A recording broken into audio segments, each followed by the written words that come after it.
3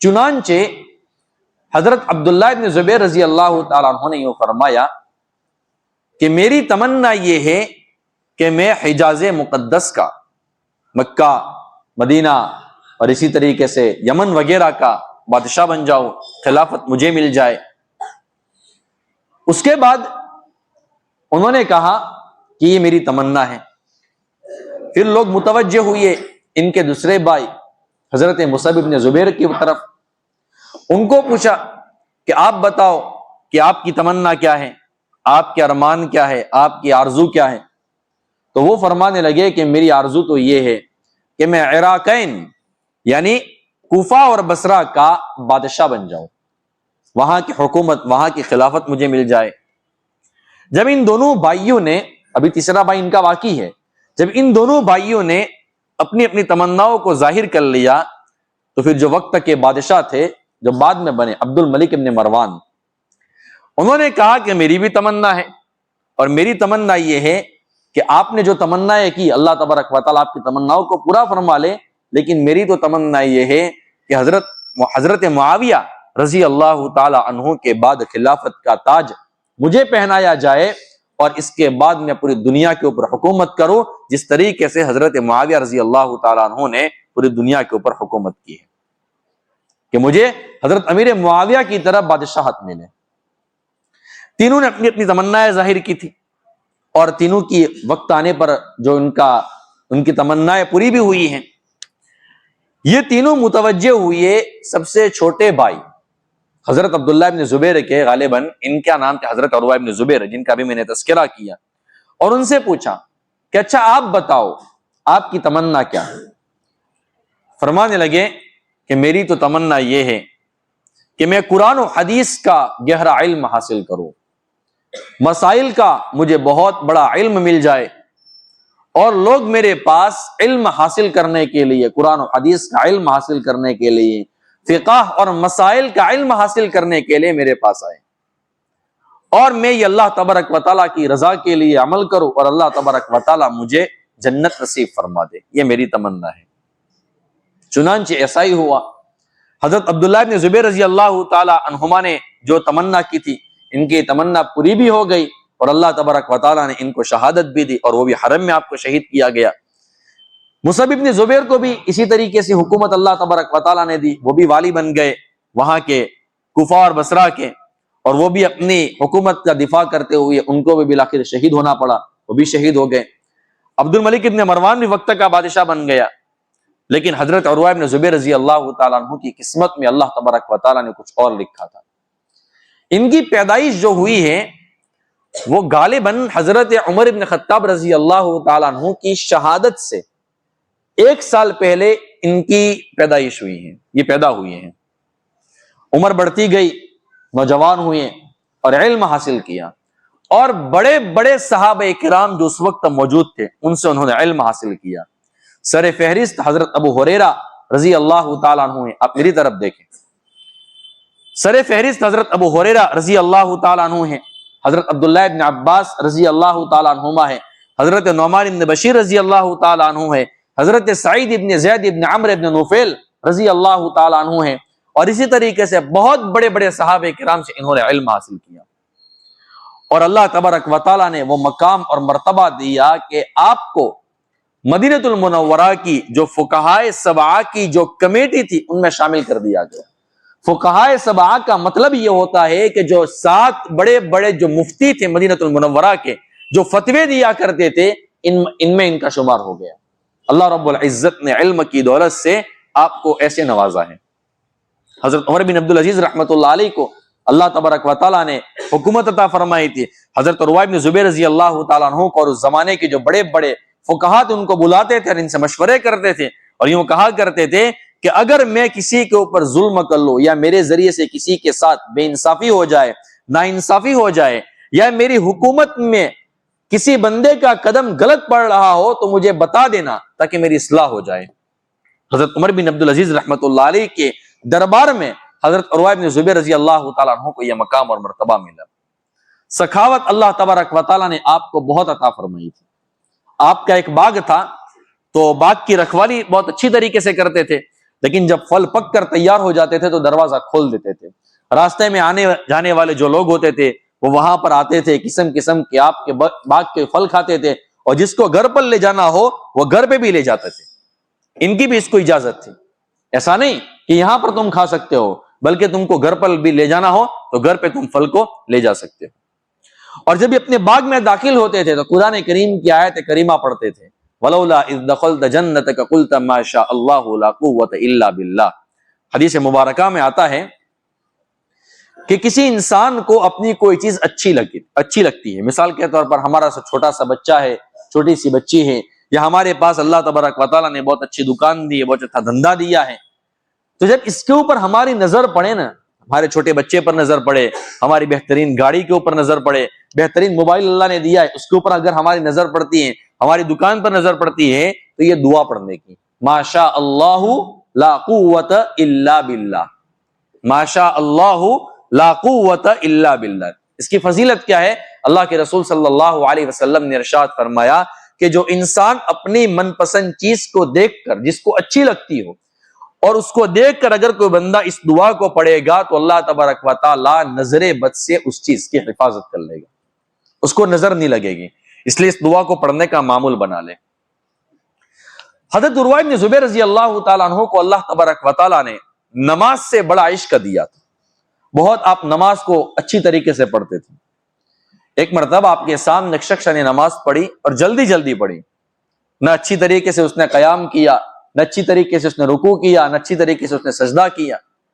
جب اس نے اپنی نماز کو مکمل کر لیا تو حضرت عروہ بن زبیر رضی اللہ تعالیٰ عنہ نے اس کو اپنے پاس بلایا اور بلا کر یوں کہا کہ بیٹا, آپ نے اتنی جلدی جلدی اپنی نماز کو مکمل کر لیا, کیا آپ اللہ تبارک و تعالیٰ سے اپنی نمازوں کے ذریعے سے کچھ بھی نہیں مانگتے ہیں؟ آپ کو کیا اللہ تبارک و تعالیٰ کی ضرورت نہیں ہے؟ کیا آپ اللہ تبارک و تعالیٰ کے محتاج نہیں ہیں؟ پھر فرمانے لگے کہ میں تو اللہ تبارک و تعالیٰ سے ہر چیز مانگتا ہوں, یہاں تک کہ اگر مجھے نمک کی بھی ضرورت پڑتی ہے تو وہ بھی میں اللہ تبارک و تعالیٰ سے نماز کے ذریعے سے مانگتا ہوں. ہمارے لیے اس میں سبق ہے. ہمارے اوپر کوئی بھی مصیبت آئے, کسی بھی قسم کے حالات آئے, آئندہ کے لیے ہمیں کسی بھی چیز کی ضرورت ہو, چاہے وہ دنیاوی اعتبار سے اس کا تعلق اللہ تبارک و تعالیٰ کی مخلوق کے ساتھ ہو, لیکن سب سے پہلے اس چیز کو ہم اللہ تبارک و تعالیٰ سے 2 رکعت نماز کے ذریعے سے مانگیں. یہ ہم اپنا معمول بنا لیں. سب سے پہلے اللہ کے پاس جائے, بعد میں پھر جو مخلوق اس کے پاس جائے. تو نمازوں کے ذریعے سے حضرت عروہ بن زبیر رضی اللہ تعالیٰ عنہ اپنے رب سے ہر چیز کو مانگتے تھے. نماز سے آپ کو بڑا عشق تھا, اور روزانہ 1 منزل قرآن کریم کی تلاوت کرتے تھے. 1/4 قرآن آپ روزانہ پڑھتے تھے. دن میں آپ روزہ رکھتے تھے اور دن میں اسی طریقے سے قرآن کریم کی تلاوت کرتے تھے, اور جس قرآن کریم کے حصے کی تلاوت آپ نے دن میں کی ہو, اسی کو پھر آپ رات میں اللہ تبارک و تعالیٰ کے سامنے نماز میں کھڑے ہو کر قرآن کریم کو نماز کے اندر اس طریقے سے پڑھتے تھے. جو دن میں پڑھا وہی رات میں پڑھتے تھے. اور جوانی کے بعد سے لے کر آپ کی وفات تک یہ معمول آپ کا رہا ہے. صرف ایک دن ایسا آیا ہے, یہ اب واقعہ اب شروع ہوتا ہے, جو میں واقعہ سنانا چاہتا ہوں واقعہ یہاں سے شروع ہوتا ہے. صرف زندگی میں ایک دن ایسا آیا ہے کہ آپ 1/4 قرآن کریم کی تلاوت نہ کر سکے. اب ان کے اوپر کیا مصیبت آئی تھی, اس مصیبت کو آپ ذرا سنیں, اور اس کے بعد ہم اپنے گریبان میں بھی جھانک لیں کہ میں اور آپ باوجود یہ کہ قرآن کریم کو جانتے ہیں, قرآن کریم کو پڑھ سکتے ہیں, لیکن میرا اور آپ کا قرآن کریم پڑھنے کا کتنا معمول ہے. وہ دین کیا تھا؟ ایک مرتبہ ولید ابن عبد الملک نے حضرت عروہ ابن زبیر رضی اللہ تعالیٰ عنہ کو اپنے شہر میں بلایا کہ آپ میرے پاس آؤ, میرے گھر پر آؤ, میرے دربار میں آؤ, میں آپ کی مہمان نوازی کرنا چاہتا ہوں, میں آپ کا اکرام کرنا چاہتا ہوں. چنانچہ حضرت عروہ ابن زبیر رضی اللہ تعالیٰ عنہ نے حضرت عروہ ابن زبیر رضی اللہ تعالیٰ عنہ نے اس کی دعوت کو قبول کر لیا کہ کوئی بات نہیں, میں آنے کے لیے تیار ہوں. آپ وہاں پر گئے ہیں, اور ساتھ میں آپ اپنے ایک بیٹے کو بھی, ایک چھوٹے بیٹے کو بھی ساتھ میں لے کر گئے ہیں کہ میں جا رہا ہوں تو بھی میرے ساتھ چل. وہ بھی گیا ہے. ولید ابن عبد الملک ابن مروان نے, ولید ابن عبد الملک نے حضرت عروہ ابن زبیر رضی اللہ تعالیٰ عنہ کا بہت اچھی طریقے سے اکرام کیا, مہمان نوازی کی, اور آپ نے پاس رکھا. دن گزرتے گئے, راتیں گزرتی گئی. ایک مرتبہ حضرت عروہ ابن زبیر رضی اللہ تعالیٰ عنہ کے لڑکے کو شوق ہوا. آپ بالکل میری طرف دیکھیں, ادھر ادھر بالکل توجہ نہ دیں. حضرت عروہ ابن زبیر رضی اللہ تعالیٰ عنہ کے لڑکے کو شوق ہوا.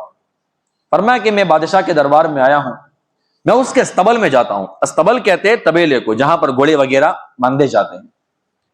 میں اس کے استبل میں جاتا ہوں اور جو مجھے گھوڑا اچھا لگے گا اس پر میں سواری کرنا چاہتا ہوں.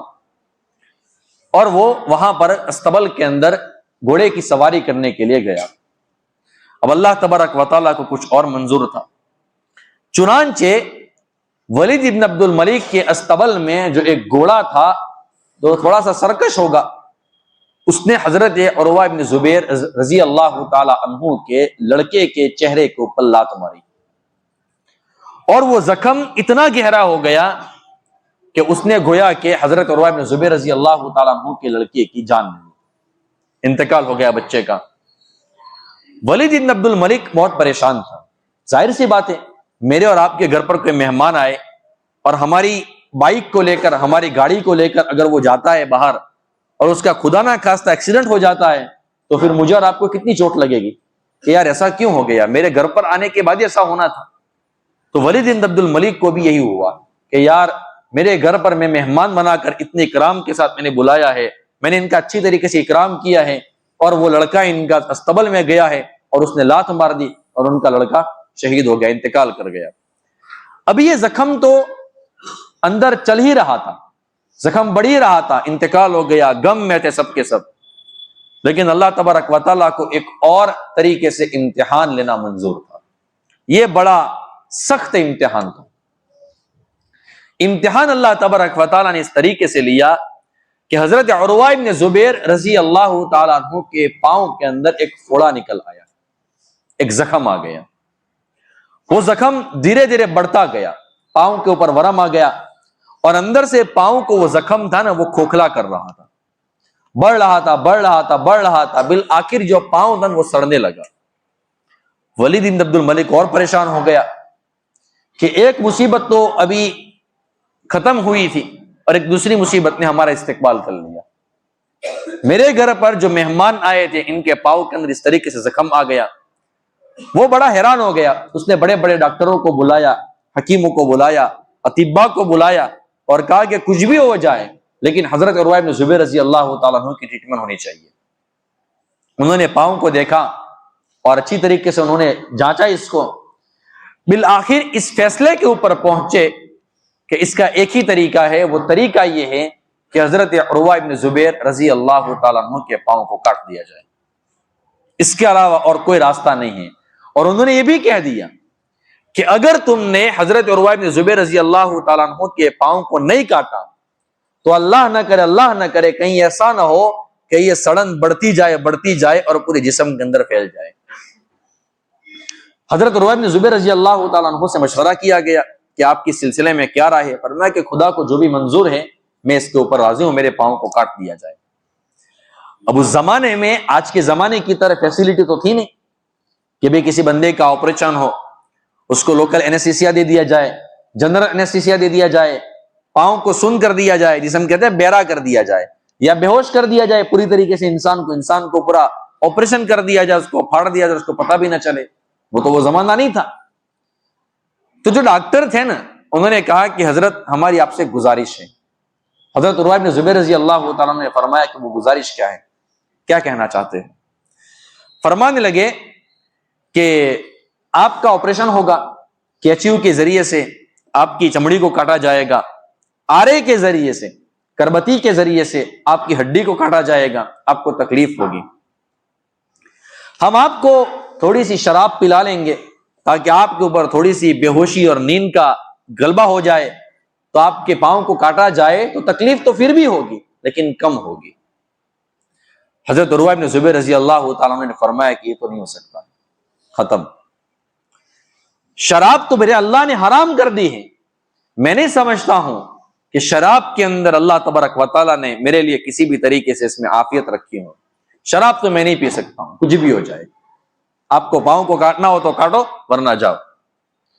فرمایا کہ حضرت ہم ایک کام کرتے، شراب کو چھوڑ دیجئے، کوئی اور نشیلی چیز آپ کو پلا دیتے ہیں تاکہ تھوڑی سی آپ کو راحت ہو جائے۔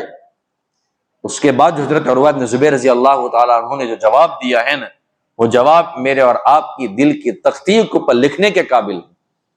فرمانے لگے میں تو یہ چاہتا ہوں کہ اسی طریقے سے میرے جسم کے اندر سے میرے جسم کے پاؤں کو کاٹا جائے، میں تو یہ چاہتا ہوں کہ جب میرے پاؤں کو کاٹا جائے مجھے تکلیف ہو، اس تکلیف پر میں صبر کروں اور اس صبر پر اللہ تبارک و تعالیٰ مجھے اجر عطا فرمائے، اس صبر کے اوپر اللہ تبارک و تعالیٰ مجھے اجر عطا فرمائے۔ اس سے آگے چلے، آپریشن کی ایک ڈیٹ طے ہو گئی کہ بھائی فلاں دن میں آپ کا آپریشن ہوگا۔ چنانچہ اس زمانے میں جو بھی آپریشن کے جو آلات ہوتے تھے، کربتی ہوتی تھی، آرا ہوتا تھا، کیچی وغیرہ ہوتی تھی، اس زمانے میں آپریشن بلیڈ نہیں ہوتی تھی، تو وہ ساری چیزیں لے کر آئے، اور ساتھ ساتھ میں 3-4 ہٹے کٹے جو باڈی بلڈر قسم کے جو نوجوان اس زمانے کے تھے وہ بھی آئے۔ حضرت عروہ بن زبیر رضی اللہ تعالیٰ عنہ نے فرمایا کہ یہ لوگ کیوں آئے ہیں؟ فرمایا کہ حضرت آپ کا آپریشن ہو رہا ہے، آپ کے پورے پاؤں کو کاٹا جا رہا ہے، ظاہر سی بات ہے کہ جب آپ کے پاؤں کو کاٹا جائے گا آپ کو تکلیف ہوگی، آپ ہلیں گے، آپ حرکت کریں گے، آپ کراہیں گے، آپ کی تھوڑی سی آواز بھی نکل جائے گی، تو ڈر لگتا ہے اس بات کا کہ کہیں کسی اور جگہ پر زخم زیادہ نہ ہو جائے، اس لیے لوگ آپ کو پکڑنے کے لیے آئے ہیں۔ اس کے بعد بھی حضرت عروہ بن زبیر رضی اللہ تعالیٰ عنہ نے جو جواب دیا ہے نا، وہ جواب بھی بڑا دلچسپ ہے۔ فرمایا کہ مجھے کوئی پکڑنے کی ضرورت نہیں ہے، میرے پاؤں کو اسی طریقے سے کاٹو، میں اللہ تبارک و تعالیٰ کا ذکر کروں گا، اور اسی کے اندر اللہ تبارک و تعالیٰ نے میرے لیے راحت کو رکھا ہے۔ اسی لیے اللہ تبارک و تعالیٰ قرآن کریم میں ارشاد فرماتے ہیں الا بذکر اللہ تطمئن القلوب، کہ دلوں کو جو اطمینان ملتا ہے، جو خاص سکون ملتا ہے، جو راحت ملتی ہے، چاہے بندہ حالات میں ہو، چاہے بندہ مصیبتوں میں پریشانیوں میں ہو، لیکن بندے کو جو راحت ملتی ہے وہ اللہ کے ذکر سے ملتی ہے۔ اس لیے اللہ تبارک و تعالیٰ کا ذکر کرتے رہنے کا، بھلے ہی ہم سے گناہ ہو تو توبہ کرنے کی، لیکن ذکر کرتے رہنے کا۔ ذکر کا فائدہ یہ ہوتا ہے کہ ایک خاص نورانیت اللہ تبارک و تعالیٰ بندے کے دل کے اندر ڈال دیتے ہیں، اور بندہ اس کو محسوس بھی کرتا ہے، بندہ اس کو محسوس بھی کرتا ہے، بندے کا دل نرم پڑ جاتا ہے، آنکھوں میں سے آنسو نکل آتے ہیں، بندہ اللہ کے سامنے رونے والا بن جاتا ہے۔ ذکر کرنے کی وجہ سے بندے کے دل کے اندر گناہ کرنے کے بعد توبہ کرنے کا ایک احساس پیدا ہوتا ہے، یہ ذکر کا فائدہ ہوتا ہے۔ ذکر انسان کے دل کو جگاتا ہے کہ جاگ، کوئی ہے کہ اللہ تبارک و تعالیٰ کی ذات جو تیری پکڑ بھی کر سکتی ہے، جو تجھے انعام سے نواز بھی سکتی ہے، یہ ذکر کا فائدہ ہوتا ہے۔ چنانچہ حضرت عروہ بن زبیر رضی اللہ تعالیٰ عنہ کی چمڑی کو کینچی سے کاٹا گیا۔ اب ذرا سا تھوڑا امیجن کرے، سوچے ذرا کہ وہ کیا منظر ہوگا۔ مجھے اور آپ کو اگر کوئی بندہ انگلی کے اوپر تھوڑی سی بلیڈ بھی مار دے، اور ہمیں پتا ہے کہ مجھے بلیڈ ماری جا رہی ہے، کوئی انجیکشن نہیں دیا گیا ہے، تو اب اندازہ لگائے کہ میں اور آپ جو ہیں وہ کتنا چیخیں گے اور چلائیں گے، وہ منظر کیا منظر ہوگا۔ حضرت عروہ بن زبیر رضی اللہ تعالیٰ عنہ کی چمڑی کو کینچی سے کاٹا گیا، چمڑی کٹ گئی ہے، درد اندر سے ہو رہا ہوگا، یقیناً ہو رہا ہوگا، لیکن حضرت عروہ بن زبیر رضی اللہ تعالیٰ عنہ کیا پڑھ رہے تھے؟ لا الہ الا اللہ اللہ اکبر، لا الہ الا اللہ اللہ اکبر، لا الہ الا اللہ اللہ اکبر، یہ آپ تلاوت کر رہے تھے۔ جب ہڈی کی باری آئی تو حضرت عروہ بن زبیر رضی اللہ تعالیٰ عنہ کی ہڈی کو آرے کے ذریعے سے کاٹا گیا۔ یاد رکھنا، بلیڈ، تلوار اور چھرے سے جو چیز کٹتی ہے نا، وہ ایک جھٹکے میں کٹ جاتی ہے، جو درد ملنا ہوتا ہے وہ ایک ساتھ مل جاتا ہے، اور جو چیز آرے کے ذریعے سے کاٹی جاتی ہے نا، اس میں بندہ تڑپتا ہے۔ اور اس زمانے میں آرے آج کے زمانے کی طرح نہیں ہوتے تھے کہ چلو جھٹکا ہمارا ختم ہو گیا، وہ تو انسان ہاتھ سے گھستا تھا، تو کتنی تکلیف ہوئی ہوگی۔ حضرت عروہ بن زبیر رضی اللہ تعالیٰ عنہ کی ہڈی کو بھی کاٹ دیا گیا، خون کے فوارے نکل گئے۔ سائیڈ پر ایک کڑائی کے اندر، لوہے کی کڑائی کے اندر تیل رکھا تھا، گرم گرم گرم، اور اس زمانے میں رکھتے تھے اس زمانے میں آلات نہیں، ٹانکے وغیرہ نہیں ہوتے تھے، جیسے ہی خون کاٹ دیا تو فوراً تیل کے اندر ڈال دو تو اس کی وجہ سے جو خون ہوتا تھا وہ جم جاتا تھا۔ حضرت عروہ بن زبیر رضی اللہ تعالیٰ عنہ کے پاؤں کو جب کاٹ دیا گیا، ہڈی کو کاٹ دیا گیا، تو فوراً آپ کے پاؤں کو اس گرم تیل کے اندر ڈال دیا گیا، اور اس کے بعد حضرت عروہ بن زبیر رضی اللہ تعالیٰ عنہ بے ہوش ہو گئے۔ اب یہ پوائنٹ ہے، اب بہت دیر تک بے ہوش رہے، اور یہ بے ہوشی کا دن وہ دن تھا کہ جس دن آپ قرآن کریم کی ایک منزل کی تلاوت نہ کر سکے، قرآن کریم کی ایک منزل کی تلاوت نہ کر سکے۔ میں اور آپ تندرست ہیں، اللہ تبارک و تعالیٰ نے وقت دیا ہے، سب کچھ دیا ہے، فیسلٹی دی ہے، سب کچھ دیا ہے، لیکن میں اور آپ، اللہ معاف فرمائے، اللہ معاف فرمائے، میرا اور آپ کا حال میرا دوستو یہ ہے، مشکل سے آدھا پارہ ہم روزانہ قرآن کریم پڑھتے ہوں گے۔ یہ ہمارے قرآن کریم کے ساتھ لاپرواہی ہے۔ ہم پھر کیسے امید کر سکتے ہیں کہ یہ قرآن میدان محشر کے اندر میری اور آپ کی سفارش کرے گا؟ کیسے کر سکتے ہیں؟ اس لیے یہ جو پورا مجمع جو بیٹھا ہے وہ اس بات کا ارادہ کر کے جائے کہ ہم روزانہ انشاءاللہ پابندی کے ساتھ قرآن کریم کی تلاوت کریں گے۔ کرتے ہیں انشاءاللہ ارادہ۔ حضرت عروہ بن زبیر رضی اللہ تعالیٰ عنہ بے ہوش ہو گئے۔ اب آپ اندازہ لگا اب آگے کا واقعہ کچھ اور ہے۔ جب آپ ہوش میں آئے نا تو آپ نے اپنے کٹے ہوئے پاؤں کو منگوایا کہ وہ پاؤں لے کر آؤ میرے پاس۔ وہ پاؤں آپ کے سامنے لایا گیا اور اس پاؤں کو آپ یوں ٹٹولنے لگے، دیکھنے لگے۔ پھر انہوں نے چند اشعار بھی کہے، وہ اشعار کبھی بعد میں سناؤں گا، لیکن ایک جملہ آپ کا سنا دیتا ہوں۔ حضرت عروہ بن زبیر رضی اللہ تعالیٰ عنہ نے اس وقت یوں فرمایا کہ اس پاؤں کے اوپر چل کر میں رات کی تنہائیوں کے اندر مسجدوں کے اندر گیا ہوں، میں مسجدوں میں گیا ہوں، میں نے اللہ کی عبادت کی ہے۔ پھر فرمانے لگے خدا کی قسم، رب کعبہ کی قسم، اللہ گواہ ہے، اس پاؤں کے اوپر چل کر میں کبھی بھی گناہوں کی طرف نہیں گیا ہوں، اس پاؤں کے اوپر چل کر میں کبھی بھی گناہوں کی طرف نہیں گیا ہوں۔ یہ حضرت عروہ بن زبیر رضی اللہ تعالیٰ عنہ ہے، اور یہ ان کی سیرت ہے، یہ ان کا کردار ہے۔ اور میں اور آپ ذرا سوچیں کہ اللہ تبارک و تعالیٰ نے مجھے اور آپ کو جو یہ پاؤں کی نعمت دی ہے، اس پاؤں کے اوپر چل چل کر ہم کتنی مرتبہ گناہوں کی طرف گئے، کتنی مرتبہ گئے ہیں۔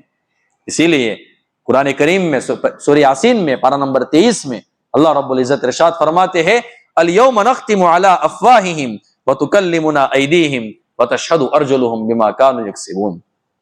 میدان محشر کے اندر بندہ آئے گا نا تو وہ جھوٹ بولے گا کہ میں نے یہ گناہ نہیں کیا، وہ گناہ نہیں کیا۔ اللہ تبارک و تعالیٰ فرماتے ہیں ہم ان کی زبانوں کے اوپر تالے لگا دیں گے، مہر لگا دیں گے، یہ لوگ بول نہیں سکیں گے۔ اور اللہ تبارک و تعالیٰ فرماتے ہیں الیوم نختم علی افواہہم وتکلمنا ایدیہم، ان کے ہاتھ بتائیں گے، ان کے پاؤں گواہی دیں گے کہ انہوں نے اپنے ان ہاتھوں سے اور اپنے پاؤں سے کون کون سے گناہ کیے۔ اس لیے ہم اپنی جوانی کی حفاظت کریں۔ اللہ کے رسول صلی اللہ علیہ وسلم نے ارشاد فرمایا، بخاری شریف کتاب الرقاق کی روایت ہے کہ دو نعمتیں ایسی ہیں کہ ان دو نعمتوں کی لوگ عام طور پر قدر نہیں کرتے ہیں۔ نعمتان مغبون فیہما کثیر من الناس، دو نعمتیں ایسی ہیں کہ ان دو نعمتوں کے بارے میں لوگ دھوکے میں پڑے ہوئے ہیں۔ ابھی تو ہمارے پاس ہے نا، ہم دیکھ لیں گے۔ دو نعمتیں کون سی ہے؟ الصحت، تندرستی کی نعمت۔ میں اور آپ تندرست ہیں، ہم نے کتنی اللہ تبارک و تعالیٰ کی عبادت کی ہے۔ اور حضرت عروہ بن زبیر رضی اللہ تعالیٰ عنہ کو دیکھ لے کہ زندگی میں جب سے انہوں نے ہوش کو سنبھالا ہے، جوانی کے بعد سے لے کر اپنی وفات تک روزانہ ایک منزل قرآن کریم کی تلاوت کرتے تھے۔ ہمارے تو شاید مہینے میں بھی نہیں ہوگی، ہماری تو شاید مہینے میں بھی نہیں ہوگی۔ پہلی نعمت کون سی ہے؟ تندرستی کی نعمت۔ تندرستی اللہ تبارک و تعالیٰ نے دی ہوتی ہے، بندہ اس کی قدر نہیں کرتا ہے، گناہوں میں اس کو ختم کر لیتا ہے۔ اور جب تندرستی چلی جاتی ہے اور بندہ چارپائی کے اوپر آ جاتا ہے اور پھر کیا کہتا ہے، اگر اللہ تبارک و تعالیٰ نے مجھے اچھی طریقے سے صحت دے دی نا تو پھر میں اللہ کے راستے میں جاؤں گا۔ ارے نیتیں کرتے کیا نہیں کرتے؟ اب دیکھ لو، جو لوگ بیمار ہوتے ہیں اب ان کی عیادت کرنے کے لیے جائے، اب ان کی تشکیل کرے، اس وقت ان کی زبان پر یہ ہوتا ہے کہ نہیں اب تک تو بہت میری زندگی غفلت میں گزر گئی ہے، اب اگر اللہ تبارک و تعالیٰ نے مجھے صحت دے دی، میں نمازوں کی پابندی کروں گا، میں تہجد کی پابندی کروں گا، میں قرآن کریم کی تلاوت کروں گا، اور اس طریقے سے میں چلا 4 مہینہ جاؤں گا۔ جیسی اللہ تبارک و تعالیٰ نے اس کو صحت دے دی، پھر وہی اپنی گناہوں کی زندگی کے اوپر دوبارہ ہوا جاتا ہے، پھر وہی گناہوں والی زندگی ہوتی ہے۔ تو اللہ کے رسول صلی اللہ علیہ وسلم نے ارشاد فرمایا کہ پہلی نعمت کون سی ہے؟ تندرستی کی نعمت۔ کہ لوگ اس کی قدر نہیں کرتے ہیں، جب چلی جاتی ہے پھر بندے روتے پھرتے ہیں۔ اور پھر اللہ کے نبی صلی اللہ علیہ وسلم نے فرمایا والفراغ، فری ٹائم، فرصت کا ہونا۔ ہمارے پاس کتنا وقت ہوتا ہے، وہ سارا کا سارا وقت ہمارا کہاں جاتا ہے؟ موبائل کے اندر چلا جاتا ہے۔ حالانکہ ان دو نعمتوں کی ہمیں اچھی طریقے سے قدر کرنی چاہیے۔ تو یہ حضرت عروہ بن زبیر رضی اللہ تعالیٰ عنہ کی مختصر سیرت میں نے آپ کی خدمت میں پیش کی ہے۔ حالانکہ حضرت عروہ بن زبیر رضی اللہ تعالیٰ عنہ کی بڑی دلچسپ نصیحتیں ہیں، وہ کبھی انشاءاللہ موقع آئے گا تو آپ کی خدمت میں انشاءاللہ میں بیان کروں گا۔ اب آئندہ میں پھر سے کہہ دیتا ہوں، آئندہ پیر کو قرآن کریم کے معجزے کے اوپر بات ہوگی، اور جو واقعہ میں نے جیسے شروع میں وعدہ کیا کہ حضرت قاری عبدالباسط صاحب رحمۃ اللہ علیہ سے جب پوچھا گیا کہ آپ نے قرآن کریم کا زندہ معجزہ ایسا کون سا دیکھا ہے کہ جو آپ نے اپنی آنکھوں سے دیکھا ہے، وہ انشاءاللہ جو بڑا دلچسپ واقعہ ہے وہ بھی انشاءاللہ میں آئندہ آپ کی خدمت میں پیش کروں گا۔ ہم سب دعا کرتے اللہ تبارک و تعالیٰ سے کہ اللہ تبارک و تعالیٰ ہمیں قرآن کریم سے سچی محبت عطا فرمائے، سچا عشق عطا فرمائے، اور قرآن کریم کو ہمارے حق میں اللہ تبارک و تعالیٰ سفارش کرنے والا بنائے۔ سبحان اللہ وبحمدہ، سبحانک اللہم وبحمدک، ونشہد ان لا الہ الا انت، نستغفرک ونتوب